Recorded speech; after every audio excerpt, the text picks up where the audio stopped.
राधिका चरणा पद्मा सकल शेरा सन्मा राधिका चरणा पद्मा सकल शेरा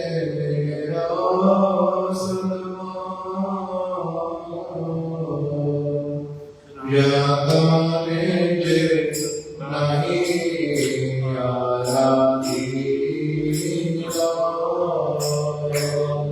याताने चित नहीं आराधीका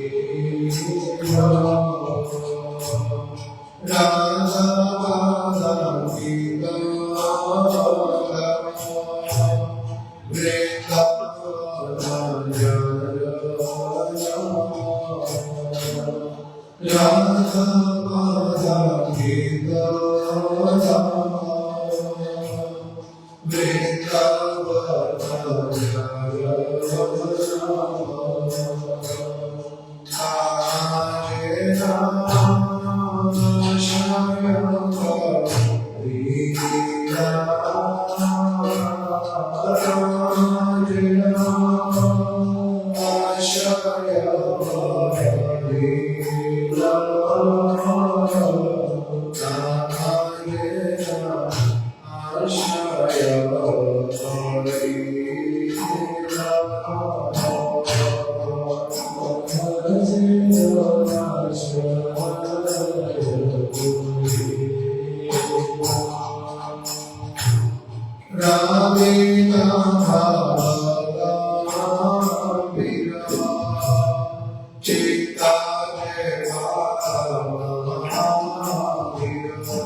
Radha Madha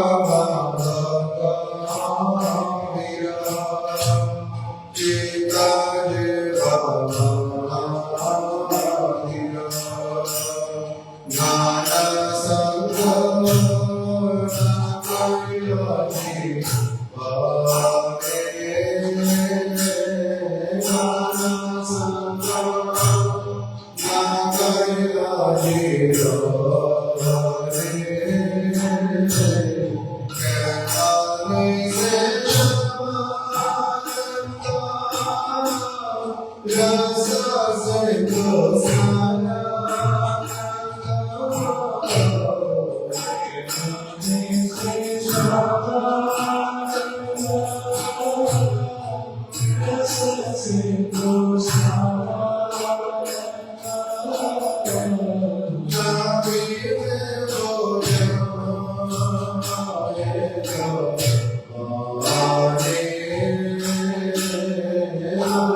सर्वेश्वरेश्वर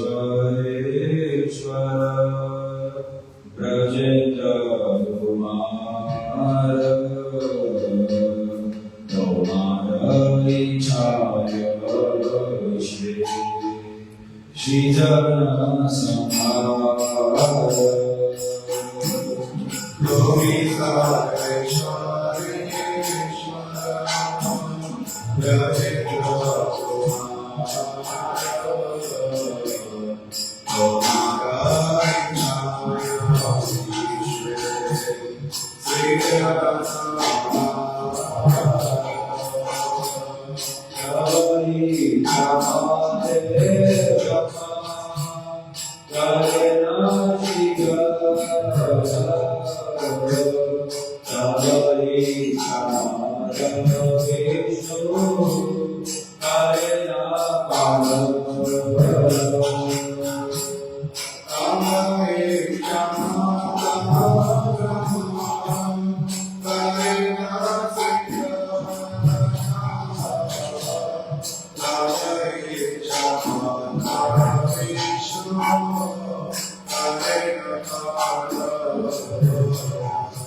गोविंद तुम्हारे चरणों में एक प्रेम पुजारी आया है। गोविंद तुम्हारे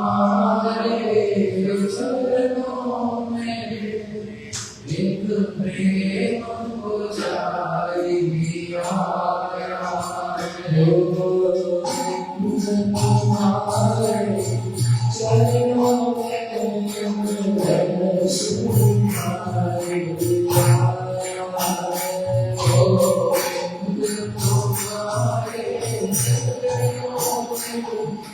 पुजारी आया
है।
Oh,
Hare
ज्ञानाञ्जन शलाकया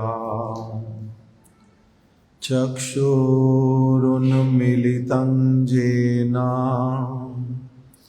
तस्मै श्री गुरवे नमः। वाञ्छा कल्पतरुभ्यश्च कृपा सिन्धुभ्यः एव च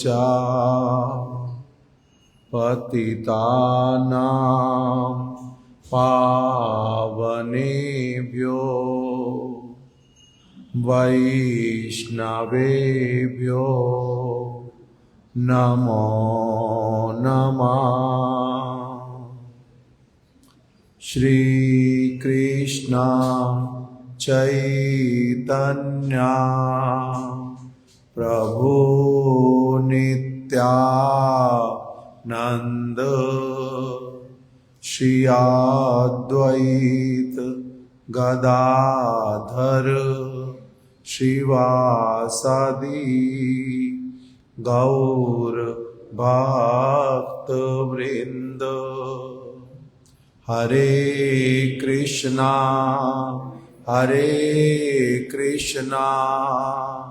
कृष्णा कृष्णा हरे हरे, हरे राम राम राम हरे हरे।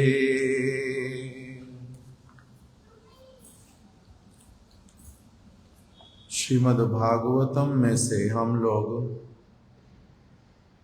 विदुर और उद्धव जी का जो प्रसंग है उसको श्रवण कर रहे हैं।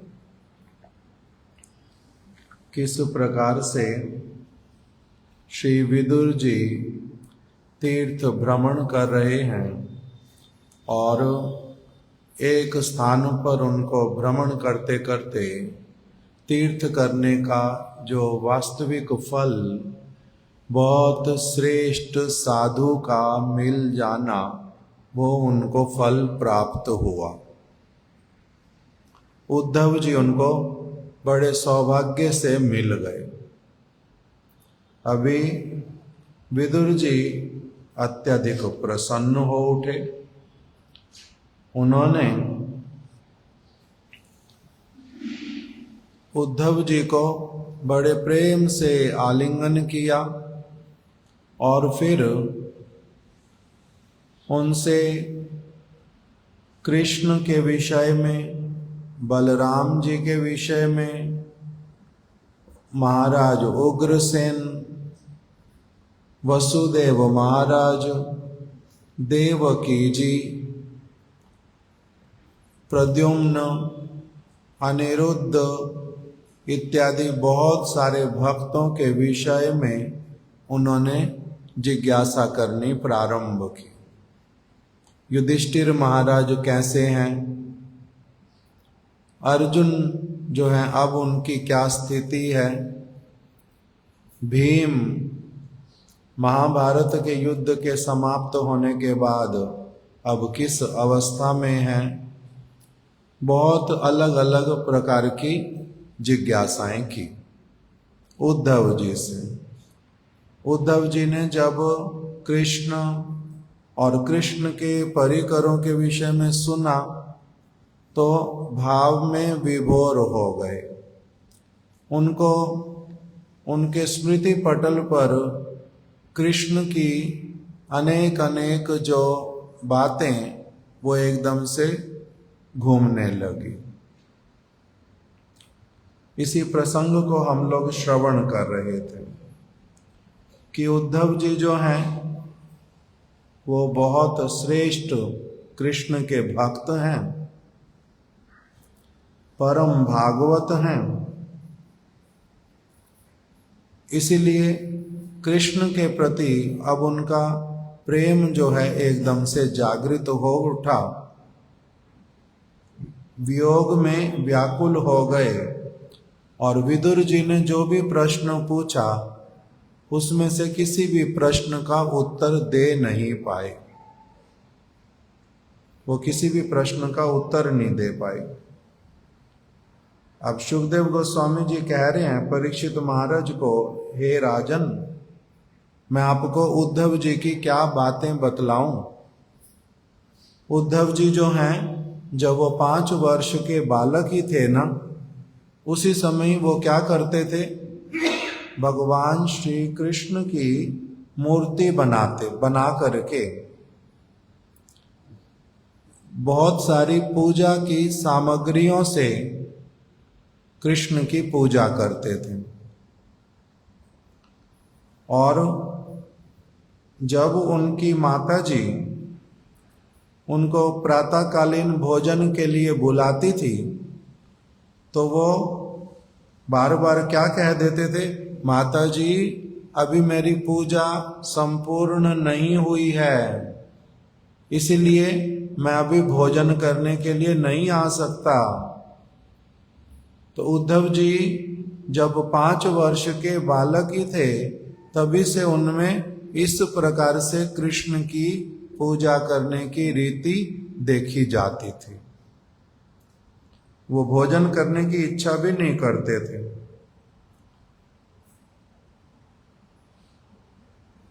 अब ये उनके बचपन की बात हो। फिर धीरे धीरे समय व्यतीत हुआ। अब कृष्ण भी इस जगत से चले गए।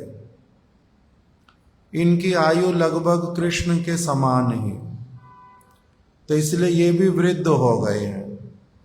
125 वर्ष की आयु में कृष्ण इस जगत से गए थे, तो इसीलिए ये भी वृद्ध हैं। और विदुर जी इनसे और भी वृद्ध हैं। इसलिए विदुर जी ने इनको क्या किया, एक और तो उद्धव जी को प्रेम से गले लगाया अपने बालक जान करके। जैसे पुत्र को बहुत दिनों बाद देख करके उसको पिताजी जो हैं गले लगा लेते हैं, उसी प्रकार से विदुर जी ने उद्धव जी को बड़े प्रेम से आलिंगन कर लिया। दूसरी तरफ से विदुर जी ने विचार किया, ये उद्धव जी तो बड़े सौभाग्यशाली, कृष्ण के साथ में बहुत समय तक इन्होंने वास किया, इसीलिए ये मेरे से श्रेष्ठ हैं बहुत। क्यों? क्योंकि आयु से ही सारा कुछ नहीं होता। आयु भले ही मेरी बड़ी हो, किंतु वास्तव में ये मेरे से बड़े हैं। क्यों? क्योंकि इनके ऊपर भगवान जो पर ब्रह्म है श्री कृष्ण, उनकी इनके प्रति बड़ी प्रीति, इनके प्रति बड़ा कृपा था। तो इसीलिए ये मेरे से आयु में छोटे भी भले ही क्यों ना हो, किंतु हैं कौन? ये मेरे से अत्यधिक सौभाग्यशाली, मेरे से बड़े हैं। इसीलिए चैतन्य चरितामृत में इसी प्रकार की बात बतला दी। जय भजे से ही बड़ो, अभक्तहीन चार। जो भी व्यक्ति भजन करता है उसी को बड़ा कहा जाता है। जय भजे से ही बड़ो, जो भजन करता है वही बड़ा है। जो भी व्यक्ति भजन करे, हमारे गुरुदेव श्रील भक्ति वेदांत नारायण गोस्वामी महाराज, उन्होंने भजन करना प्रारंभ किया। अभी आश्रम में आ गए, गुरु जी के पास में रहने लगे। कुछ समय बाद सन्यास भी हुआ, फिर मथुरा में आकर के रहने भी लगे। उनके पिताजी, माताजी इत्यादि मथुरा में एक बार आए। वो रहते थे बक्सर में, माता पिता। वो बक्सर से, बिहार बक्सर, वहां से मथुरा में आ गए अपने पुत्र के पास में, जिन्होंने लगभग 10 वर्ष पहले घर छोड़ दिया था। 15 वर्ष पहले अपने बालक को देखने के लिए आ गए। 1-2 दिन 4 दिन रहेंगे भी आश्रम में। 2-4 दिन उनको आश्रम में उन्होंने गुरु पिताजी आ गए, माताजी आ गई, गुरुदेव भी आश्रम में ही रहते हैं अभी। तो अभी एक रीति के अनुसार, लौकिक रीति के अनुसार पिता को क्या, पुत्र क्या करेगा? पिता को देखने से उनको प्रणाम करेगा। पिताजी क्या करते हैं? गले लगा करके मस्तक को सूंघते हैं, आशीर्वाद इत्यादि देते हैं, आलिंगन करते हैं। अभी किंतु पिताजी जो हैं वो गृहस्थ हैं। उनके मन में आया मैं गृहस्थ और ये तो अभी सन्यासी हैं। सन्यासी जो हैं वो सभी के पूजनीय होते हैं। मेरा बालक हुआ तो क्या हुआ, किंतु है कौन? सन्यासी अभी। इसीलिए इसका पद मेरे से बहुत बड़ा है, इसलिए उन्होंने भी प्रणाम किया। तो इस प्रकार जो व्यक्ति भजन करता है वो बड़ा होता है। एक तो होता है लौकिक रीति के अनुसार विचार, प्रणाम करना, मर्यादा देना। मर्यादा किसको कहते हैं? मर्यादा देना, मर्यादा क्या होता है? मर्यादा का अनुवाद कर सकता कोई? एटिकेट। मर्यादा का मतलब होता है एटिकेट इंग्लिश में। बच्चा अपने पिताजी को देखेगा, प्रणाम करेगा, एटिकेट है ये। उसी प्रकार से सन्यासी को देख करके एक व्यक्ति प्रणाम करेगा, ये भी एटिकेट है। भले ही उसकी आयु कितनी बड़ी क्यों ना हो, पदवी भले ही पिता वाली भी क्यों ना हो, किंतु सन्यासी पुत्र हो गया। पुत्र ने क्या किया? बड़ा काम किया। तो इसीलिए बता दिया जय भजे से ही बड़ो। जो भजन करता है वही बड़ा होता है। तो इसलिए विदुर जी जो हैं उन्होंने क्या किया? उद्धव जी को आयु में छोटा जान करके भी, पुत्र के समान देख करके भी उनके प्रति क्या किया? प्रणाम किया। ये बड़े कृष्ण को अत्यंत प्रिय। अब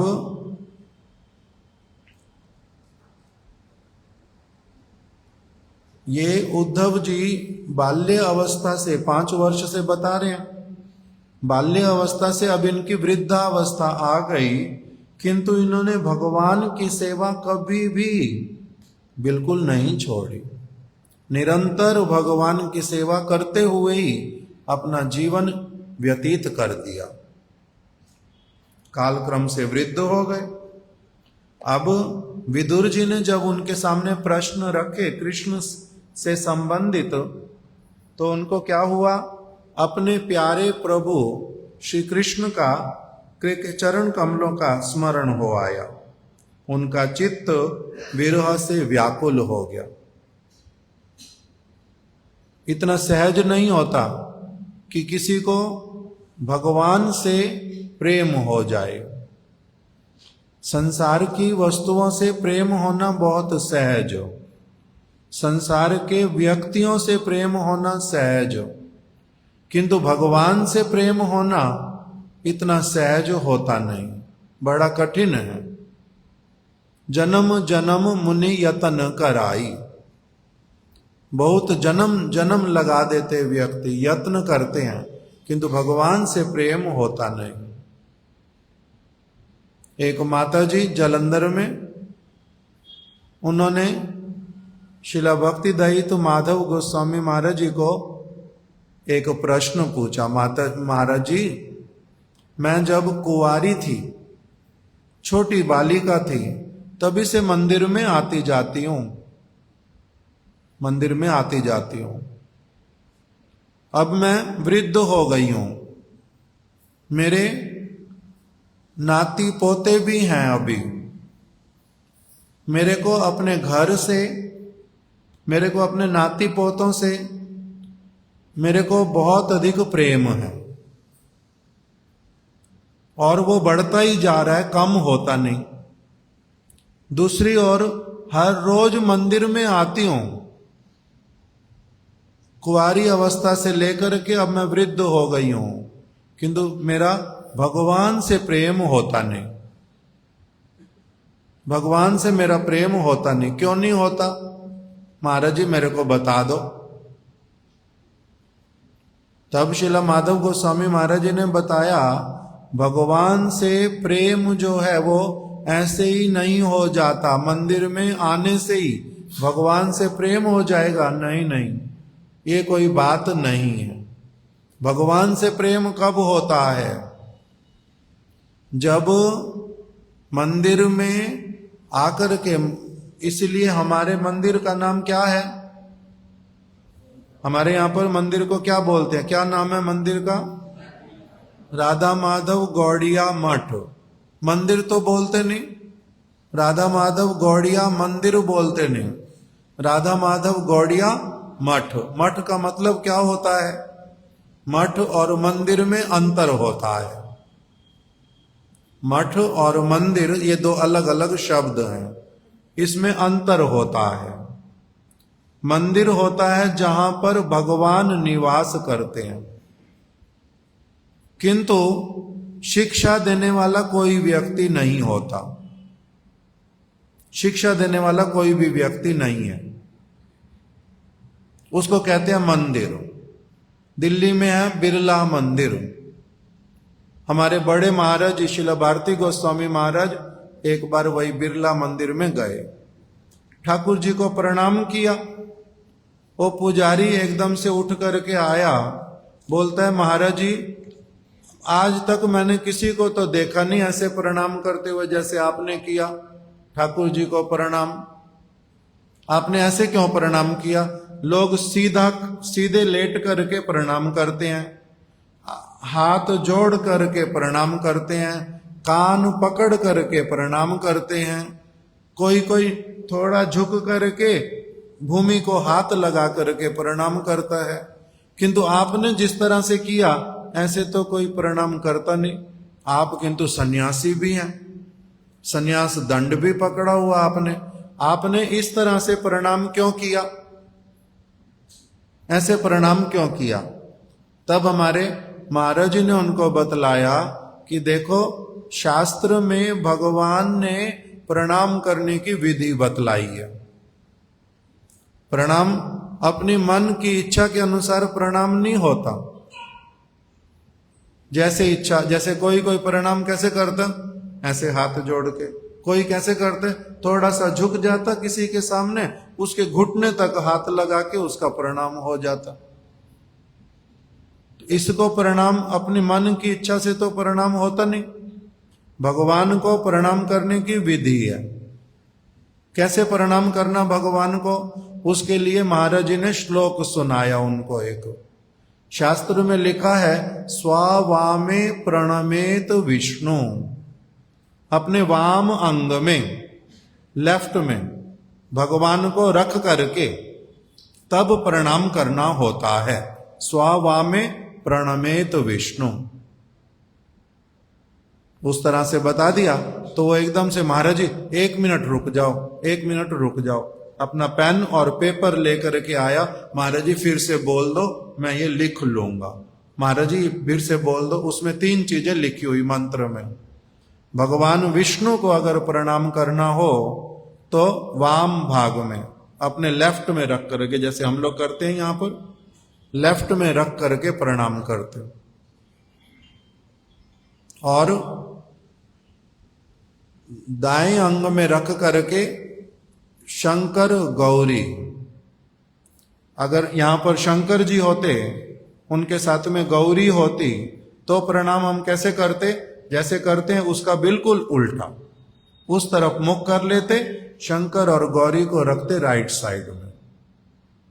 फिर गुरु को प्रणाम कैसे करते हैं? एकदम सामने रख करके गुरु के सामने प्रणाम किया जाता है। तो ये बता दिया महाराज जी ने। तो उसने पेन पेपर लेकर के लिख लिया कि पहली बार बोलते मैं वृद्ध हो गया, आज तक किसी ने बताया ही नहीं प्रणाम कैसे करते हैं। तो महाराज जी ने उनको कहा, जो भगवान के विषय में शिक्षा प्राप्त करनी पड़ती है। अगर शिक्षा प्राप्त नहीं करो साधारण जगत का ही ज्ञान होता नहीं। शिक्षा अगर कोई ना प्राप्त करे, साधारण जगत का ही ज्ञान होता नहीं, भगवान से संबंधित ज्ञान कैसे होएगा? तो इसका नाम क्या होता है? जहां पर शिक्षा मिलती है उसका नाम होता है मठ। और जहां पर केवल आप मंदिर में जाएंगे, अपनी इच्छा अनुसार घंटी बजानी घंटी बजा दी, जल चढ़ाना जहां जल चढ़ा दिया, जो इच्छा हुई वही मैंने अपना कर लिया, उसको कहते मंदिर। जहां कोई बोलने वाला नहीं, टोकने वाला नहीं, सिखाने वाला भी नहीं, उसको क्या कहते हैं? मंदिर। किंतु जहां शिक्षा मिलेगी उसका नाम मठ हो। तो इसीलिए क्यों बताने लगा था ये वाली बात हो? तो जहां पर प्रश्न उत्तर किया तो माता जी बोल रही है मेरा भगवान से प्रेम होता नहीं, घर में प्रेम बढ़ता जा रहा है, मंदिर किंतु रोज आती हूं, फिर भी भगवान से प्रेम होता नहीं। तब उनको महाराज जी ने कहा आपका शिक्षा हुआ नहीं, तो पहले शिक्षा होएगा अच्छी तरह से, तब फिर प्रेम बढ़ेगा। जिनका प्रेम है भगवान से, उन लोगों का रीति नीति, उनके साथ में संग, उनकी क्रियाओं को देखना जब तक नहीं होएगा, भगवान से प्रेम कैसे हो? इसलिए भगवान से प्रार्थना करते हैं, विषय जे प्रीति बे आचाए आमार, सेई मत प्रीति होक चरणे तोमार। हे प्रभु, इस समय मेरी विषयों के प्रति प्रीति है। कौन से विषय? भोजन के विषय, वस्त्र के विषय, शरीर को सजाने के, हृष्ट पृष्ठ रखने के विषय, दूसरों को देख करके आकर्षित होने वाले विषय, जो अलग अलग विषय हैं मेरे, धन को उपार्जित करने का विषय, बहुत बड़े भवन बनाने का विषय, अलग अलग प्रकार से यश प्राप्त करने की कामनाएं, ये मेरे सारे विषय हैं। इस समय मेरा अभी चित्त पूरी तरह से उन्हीं में डूबा रहता है। विषय जे प्रीति एबे आछय आमार। हे भगवान, किंतु सेई मत प्रीति हो चरणे तोमार। आपके चरणों में मेरी वैसी वाली प्रीति हो जाए, जैसे मैं और चीजों के पीछे दौड़ता हूं, और चीजों के लिए चिंतन करता हूं, और वस्तुओं के लिए समय देता हूं, उसी में लगा रहता हूं, उसी प्रकार मैं आपके प्रति कब व्यस्त हो जाऊंगा, बिजी हो जाऊंगा। इस प्रकार से प्रार्थना करते हैं। तो अभी जो उद्धव जी हैं, उनका किंतु भगवान के साथ में एक बहुत विशेष प्रकार का प्रेम हुआ था। इसलिए जब विदुर जी ने उनसे कृष्ण की वार्ता पूछी, तो उद्धव जी जो हैं वो तो एकदम से जैसे किसी माता जी का पुत्र अथवा पुत्री मर गई, उससे कोई भी अगर उसके बच्चे की बात करता है फिर क्या, वो तो अपने आप में ही रोती रहती है। उठते बैठते बहुत दिनों तक उसका मुख जो है सूखा रहता है, एकदम से दुखी दुखी रहता है, उदास है बहुत।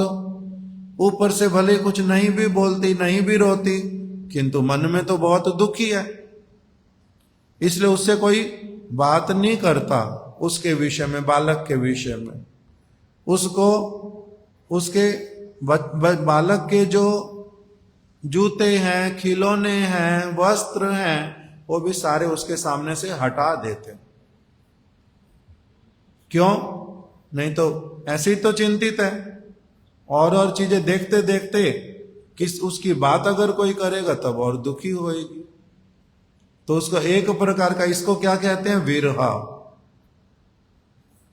तो उद्धव जी जो है उनका भगवान से प्रेम था। इस संसार वाला विरह जो है किसी का बालक मर गया, दुखी है बहुत अधिक, बात सत्य, किंतु वही माता जी फिर गर्भवती हो गई। जिनका बालक मर गया वही माता जी फिर गर्भवती हुई। अभी कोई अगर स्मरण भी कराता है उनको जो संतान मर गई थी, तो क्या कहती है माता जी, वो संतान हमारी थी नहीं, इसलिए अब उसकी बात नहीं करना, उसकी बात भी नहीं करना चाहती। धीरे धीरे उसको भुला देती है और भुलाना चाहती है। उस तरह का दुख नहीं रहता। क्यों? क्योंकि ये संसार वाला दुख वो अलग है, किंतु जो भगवान के प्रति होता है उसका नाम विरह, वो शांत होता नहीं। उद्धव जी कृष्ण के साथ में रहते थे सब समय, अभी कृष्ण जो है जगत से चले गए। उद्धव जी को पता भी चला था, कृष्ण ने बोल दिया उनको पहले से ही। उद्धव जी ने बोला मैं भी आपके साथ में चलूंगा, मेरे को भी ले जाओ, आपके बिना मैं अकेला कैसे रह पाऊंगा इस संसार में। तो कृष्ण ने उनको बोला जे नहीं, मैं तुम्हारे को लेकर के नहीं जाऊंगा, अभी तुम्हारे को इसी संसार में रहना पड़ेगा। मेरे से जो जो चीजें सीखी हैं अभी वो आपको दूसरे लोगों को सिखानी पड़ेंगी, आपको अभी अपने साथ लेकर के नहीं जाऊंगा। तो अभी कृष्ण तो चले गए, उद्धव जी को उन्होंने आदेश किया था कि आप मेरे जाने के बाद बद्री का आश्रम चले जाना। तो अभी ये बद्री का आश्रम ही जा रहे थे, मार्ग में विदुर जी मिल गए। तो इसलिए उनकी जो दशा थी वो कैसी वाली थी, विरह की दशा, अर्थात कृष्ण से बिछोह हो गया। कृष्ण जगत छोड़ करके अप्रकट हो गए, अंतर ध्यान हो गए, और ये अब अपने आप से हैं। बार बार कृष्ण का स्मरण बना रहता है, विरह में रहते हैं, कभी उनके लिए विलाप करते हैं। अभी जब विदुर जी ने कृष्ण के विषय में प्रश्न पूछ लिए तो अभी इनका क्या हो गया, कृष्ण की सारी जो बातें एक के बाद एक स्मृति में आने लग गई, स्मरण में आने लग गई, और कृष्ण के चरण कमलों का ध्यान होने लगा। चित्त विरह से व्याकुल हो गया। अभी किसी भी प्रश्न का उत्तर देने में समर्थ नहीं हो सके। किंतु इन्होंने जब कृष्ण की बातें सुनी, इनकी दशा इस संसार वाले माता या पिता जैसी नहीं होती। इनको भी दुख होता है, आंखों में तो आंसू दिखाई दे रहे हैं, विरह भी है, बोल भी नहीं पा रहे, किंतु उसको दुख नहीं कहते। भगवान के विषय में अगर किसी को दुख भी हो ना तो कहते हैं वो भी बड़ा सुख, आनंद का बात। कौन करता है भगवान के लिए दुख? संसार की चीजों के लिए दुख करता है व्यक्ति, भगवान के लिए किसको दुख होता है? अगर भगवान के लिए दुख होए उसको दुख कहते ही नहीं, वो तो बहुत बड़ा सुख होता है। जैसे हमारे गुरुदेव उदाहरण देते थे, कहते थे जब हम छोटे थे ना, हम लोग रामलीला देखने जाते थे। गांव में रामलीला होती थी, एक स्टेज बनता था, अलग अलग प्लेयर होते थे, प्लेयर बोलेंगे नहीं, प्ले करने वाले,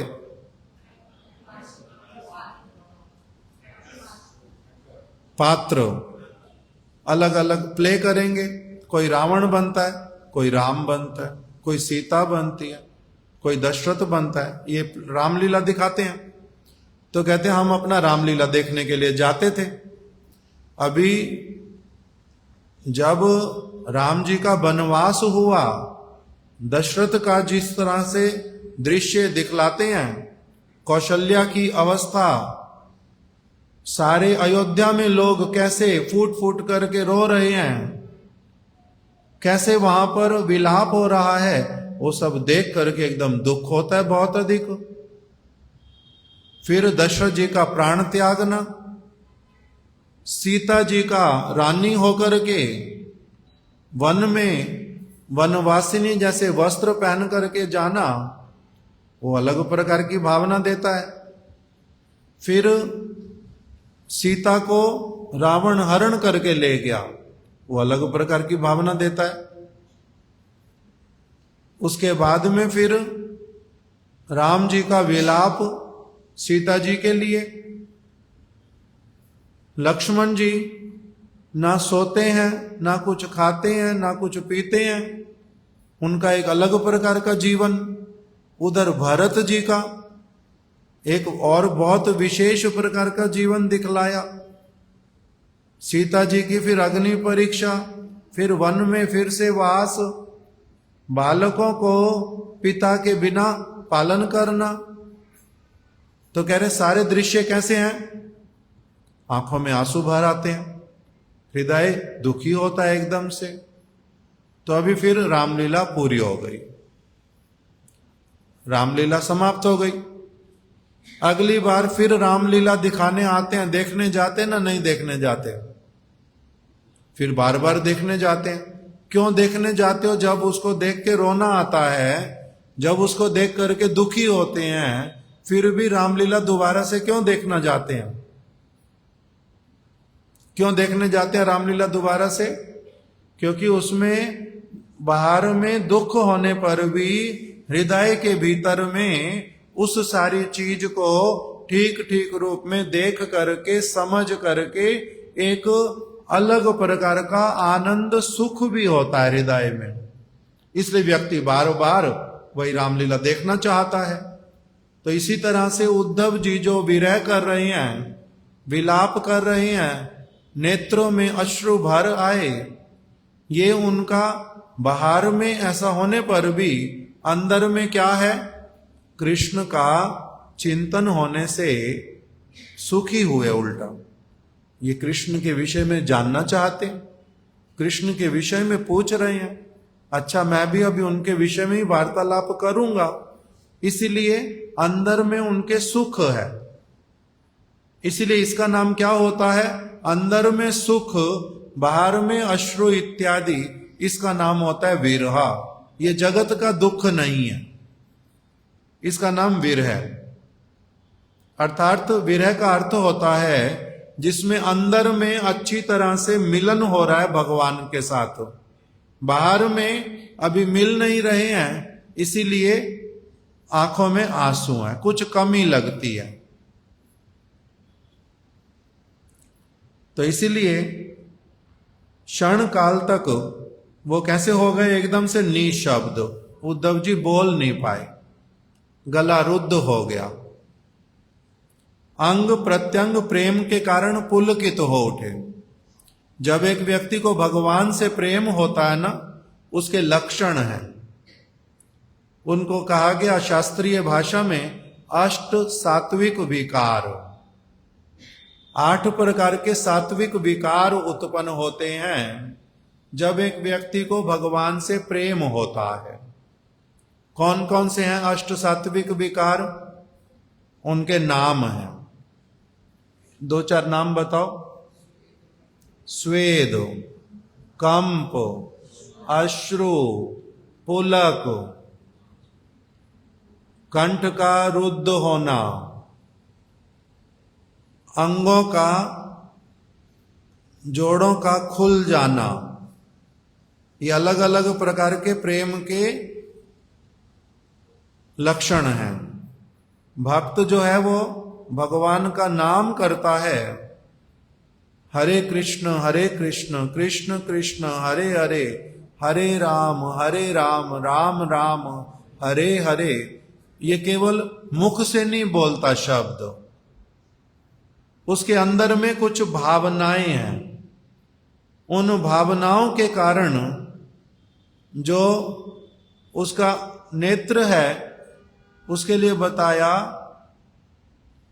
तदश्म सारम हृदयम वतेदम।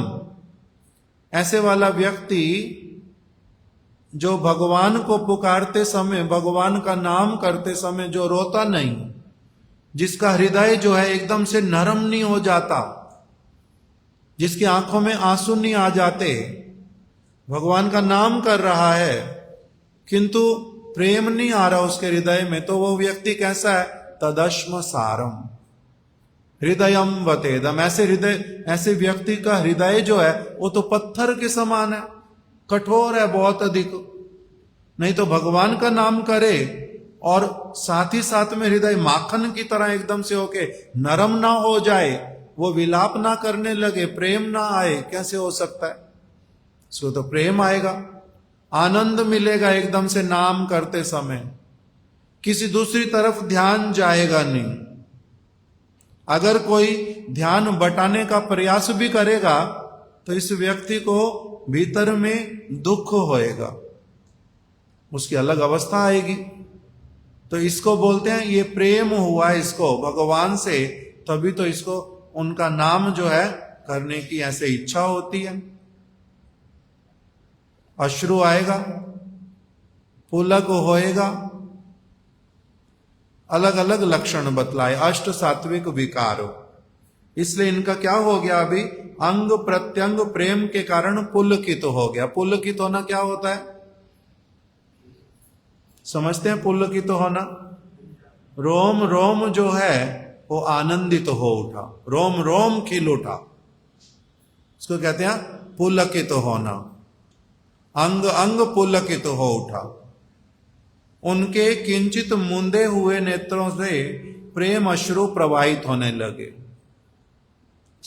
जैसे ही, क्योंकि वो भगवान से प्रेम करते हैं, बाल्य अवस्था से करते हैं, प्रेम पूर्वक सेवा करते थे सब समय, भगवान का ही जूठा प्रसाद पाते थे, भगवान के ही उतरे हुए वस्त्र पहनते थे, भगवान का ही उतरा हुआ आभूषण इत्यादि पहनते थे, उन्हीं की सेवा करते थे सब समय। अभी वो भगवान अंतर्ध्यान हो गए, इसलिए इनका तो जीवन में अंधकार छा गया। अभी जब भगवान का स्मरण हुआ तो नेत्रों से क्या हुए?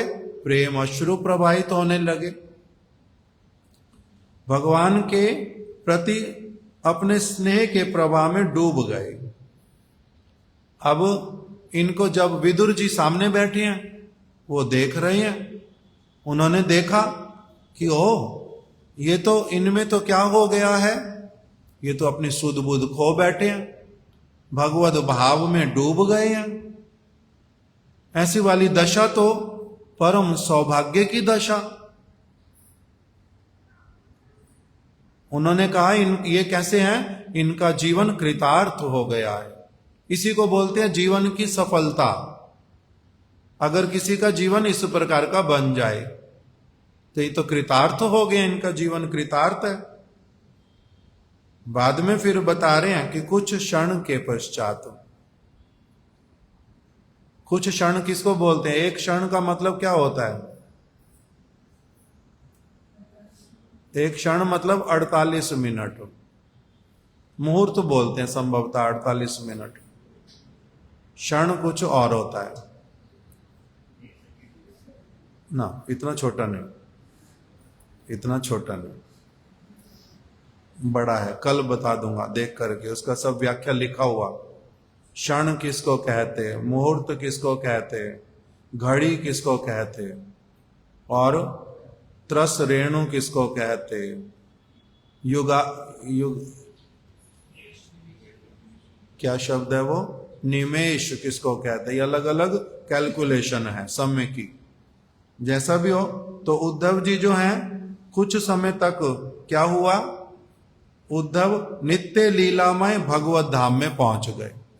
अर्थात जहां पर अंतर ध्यान होके भगवान कृष्ण जहां पर हैं, भगवान अंतर ध्यान हो गए, कहां चले गए? भगवान अंतर ध्यान होके कहां जाते हैं? अगर राम भगवान अंतर ध्यान होते हैं, वो चले जाते हैं साकेत धाम में, अयोध्या में। अगर नारायण भगवान इस जगत में आते हैं फिर अंतर ध्यान होते हैं, तो वो जाते हैं वैकुंठ के एक प्रकोष्ठ में, नारायण लोक। अगर उद्धव जी के जो कृष्ण हैं वो जब अंतर ध्यान हुए, उनके कृष्ण कहां पर चले गए? द्वारिका में। ये द्वारिका में पहुंच गए। कौन सी द्वारिका में? इस संसार वाली द्वारिका में नहीं, ये पहुंच गए जो नित्य गोलोक वृंदावन में कृष्ण लोक में द्वारिका है, उद्धव जी वहीं द्वारिका में पहुंच गए। शरीर यहां पर बैठा हुआ है, उनकी आत्मा कहां पहुंच गई? द्वारिका में पहुंच गई। कृष्ण के साथ में जाकर के सम्मिलित हो गए, उनके परिकरों में जाकर के सेवा करने लग गए।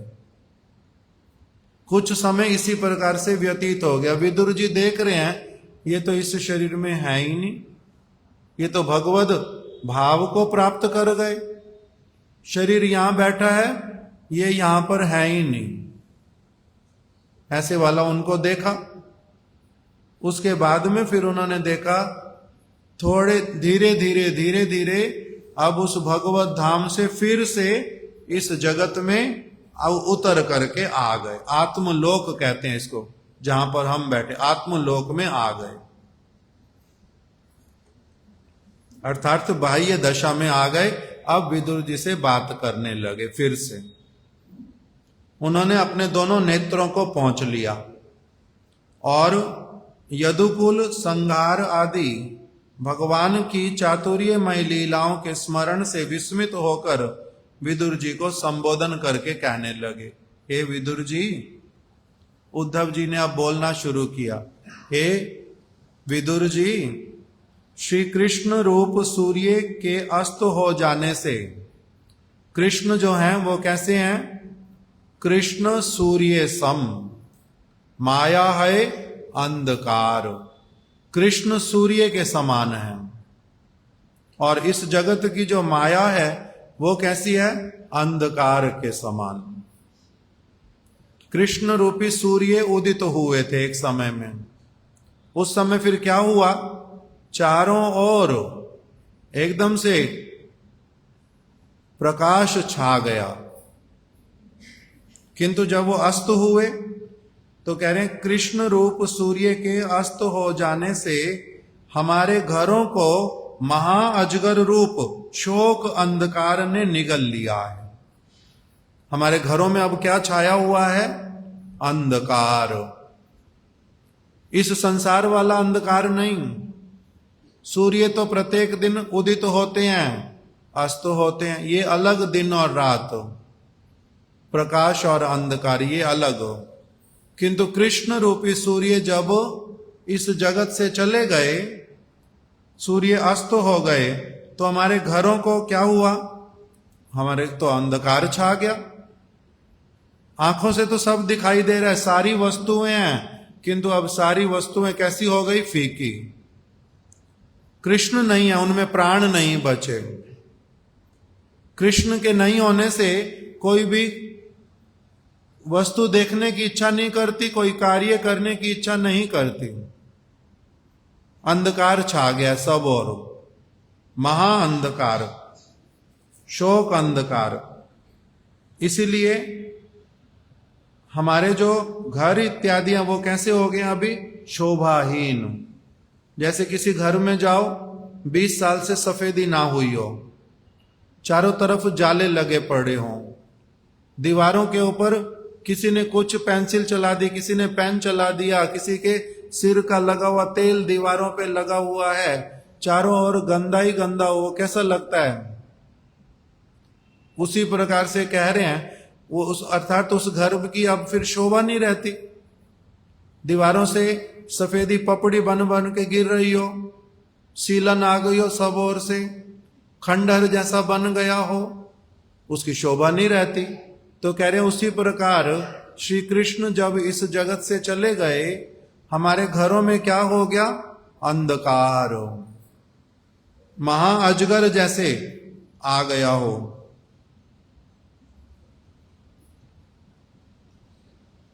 हमारे घर शोभाहीन हो गए हैं।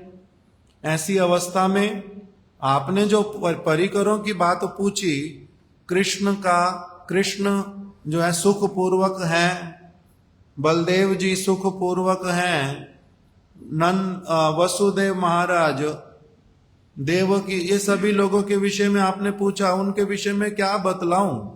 बंधु बांधवों की क्या दशा है, घर शोभाहीन हो गए हैं। बंधु बांधवों के विषय में अब मैं बोल नहीं पाऊंगा आपको, क्या बताऊं उनके विषय में। हाय, ये मनुष्य लोक बड़ा ही दुर्भागा है। हम जिस स्थान पे रहते हैं इसका नाम क्या है? मनुष्य लोक। कह रहे ये मनुष्य लोक बड़ा ही अभागा है, और इसमें भी यादव तो सबसे अधिक भाग्यहीन ही है। क्या कह रहे हैं हम? ये मनुष्य लोक अपने आप में क्या है? अभागा है। क्यों? क्योंकि यहां पर भगवान जो हैं वो किसी को मिलते ही नहीं, बड़ा कठिन। सारे लोग कैसे वाले हैं?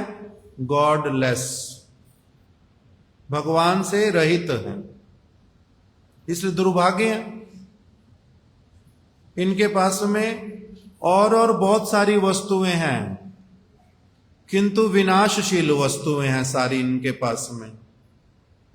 जो भगवान ध्वंस रहित हैं वो यहां पर किसी के पास है ही नहीं।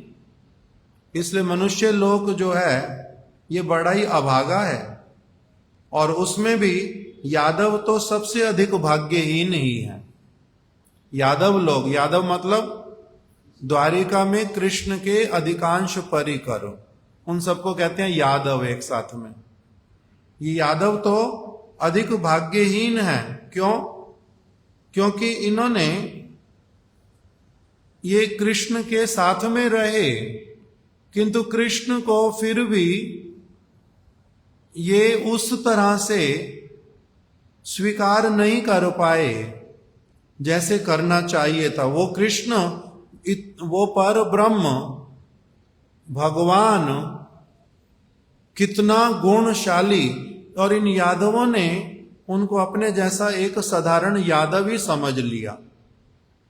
वो भगवान तो अपनी योग माया लीला के प्रभाव से एक मनुष्य की तरह जन्म उन्होंने ले लिया, किंतु मनुष्य तो नहीं है।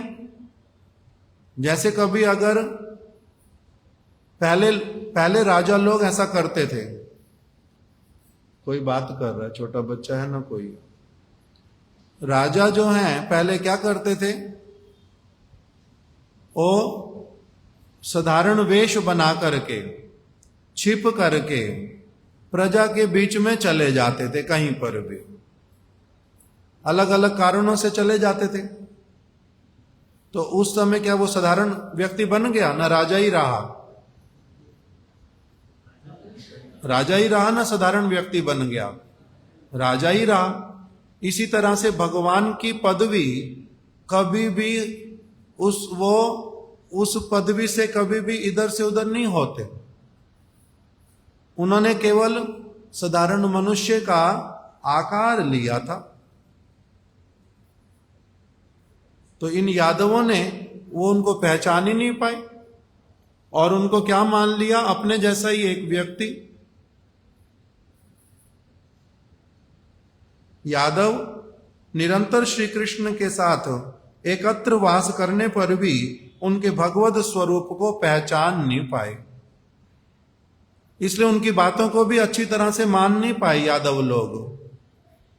कृष्ण ने उनको जो उपदेश दिया, उन्होंने फिर क्या किया? थोड़े दिनों बाद उसी उपदेश को भूल गए, फिर से दोष कर बैठे। कृष्ण ने उनको उपदेश दिया था जे कभी भी ऋषियों के साथ में, साधु पुरुषों के साथ में कभी कोई मजाक नहीं करना, उनकी अवहेलना नहीं करना। किंतु इन्होंने क्या किया? कृष्ण की बात मानी ही नहीं, और सांब ने, पुत्र ने कृष्ण के पुरुष शरीर होने पर भी स्त्री के जैसे वस्त्र पहन लिए, और पेट को एकदम ऐसे बना लिया जैसे गर्भवती हो, और साधुओं के पास जाकर के, ऋषियों के पास जाकर के झूठ मूठ में बोलने लगे, ओ साधुओं बताओ तो सही, हमारे जो ये स्त्री है इसके गर्भ से बालक होगा ना बालिका होगी, बालक होगा ना बालिका होएगी। तो साधु लोगों ने एक बार, दो बार, चार बार अनदेखा किया, सुना नहीं इनकी बात को, कुछ बोला भी नहीं, किंतु ये बार बार उनको पोक करते हैं, बार बार पूछते हैं। तो उन्होंने क्या बोल दिया कि इसका तो ना तो इसका बालक होगा ना इसकी बालिका होएगी। क्या होएगा? इसके गर्भ से तो एक क्या प्रकट होएगा? शूल, मूसल। इसके गर्भ से तो एक मूसल निकलेगा। वही हुआ। इन्होंने वो तो नाटक झूठ मूठ करके कपड़े पहना दिए थे पेट के ऊपर, वो जैसे खोला उसमें से लोहे का मूसल निकल आया। तब चिंतित हुए, फिर उसको पाउडर बनाया, समुद्र में फेंक दिया, अंतिम चोंच उसकी बच गई लोहे की, उसको ऐसे ही फेंक दिया। उसी के द्वारा ही फिर यदुकुल का नाश हुआ। वही जो छोटा पाउडर बना था उसी से सरकंडे बने, यादवों ने एक दूसरे को मार डाला उसी के द्वारा। और जो अंत में बच गया था लोहा छोटा सा, वही बाण बन करके कृष्ण के चरणों में बहेलिये ने मारा। ये जो सारी लीला बताई, ये कृष्ण ने उनको पहले से कहा था कि इस तरह से देखो, सोच विचार करके कार्य करना चाहिए, किसके साथ कैसा व्यवहार करना अच्छे से सीखना चाहिए। किंतु इन्होंने सीखा नहीं, कृष्ण की बात मानी नहीं। इसलिए यहां पर कह रहे हैं कि उद्धव जी कृष्ण यादवों के बीच में रह रहे थे, किंतु यादव लोग कैसे वाले बहुत सारे, उन्होंने कृष्ण को साधारण मर्त्य जगत का व्यक्ति समझ लिया था। इनसे अधिक दुर्भागा कौन होगा फिर?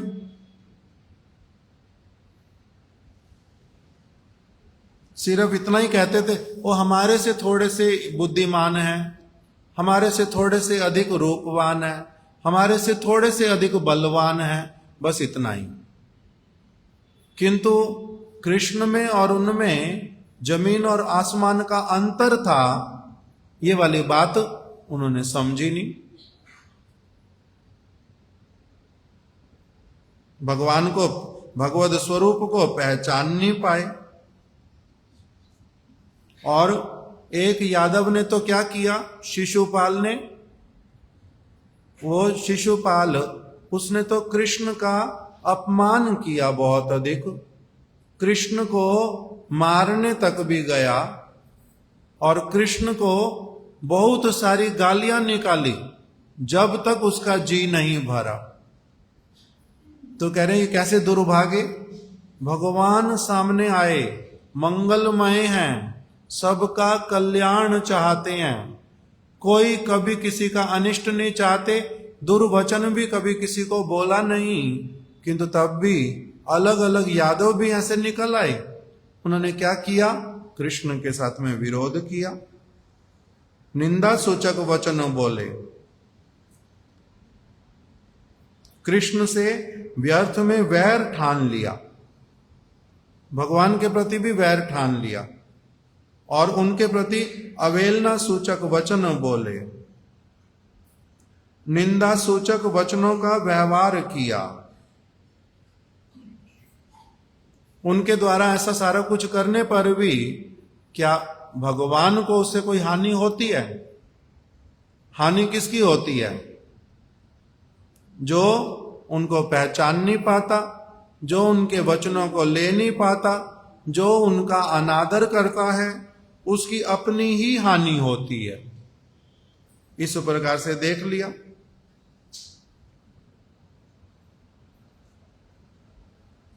तो इस तरह से उद्धव जी जो हैं, कृष्ण के जो विदुर जी ने पूछा, उनकी बातों का उस प्रकार से उत्तर नहीं देकर के भी कृष्ण की ही कथा उनको सुनाने लगे।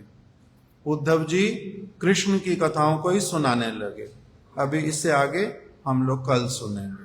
वांछा कल्प तरुभ्यश्च कृपा सिंधुभ्य एव च पतितानां पावनेभ्यो वैष्णवेभ्यो नमो नमः।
Krishna Krishna Hare Hare Hare Rama Hare Rama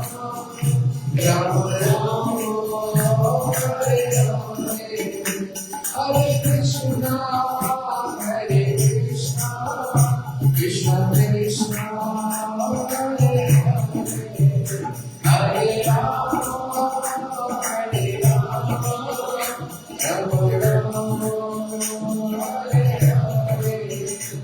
Jaya Rama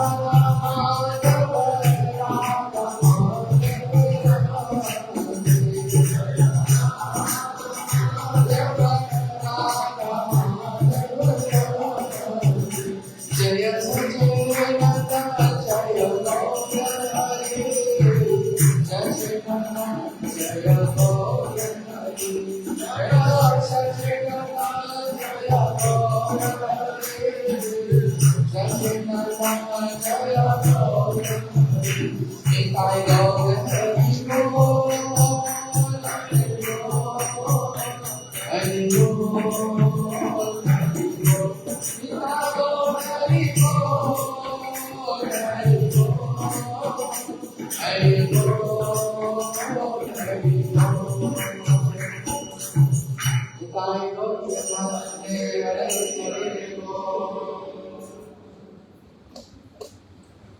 जय श्री श्री गुरु गौरांग दीपान गिरिधारी श्री श्री राधा विनोद बिहारी श्री श्री राधा रमन बिहारी श्री श्री राधा माधव चुरू की जय। जय ओम विष्णुपाद अष्टोत्तर श्री श्रीमद् भक्ति वेदांत सिद्धांत गोस्वामी गुरु महाराज की जय। नित्य प्रविष्टो ओम विष्णुपाद अष्टोत्तर श्री श्रीमद् भक्ति वेदांत नारायण गोस्वामी महाराज की जय।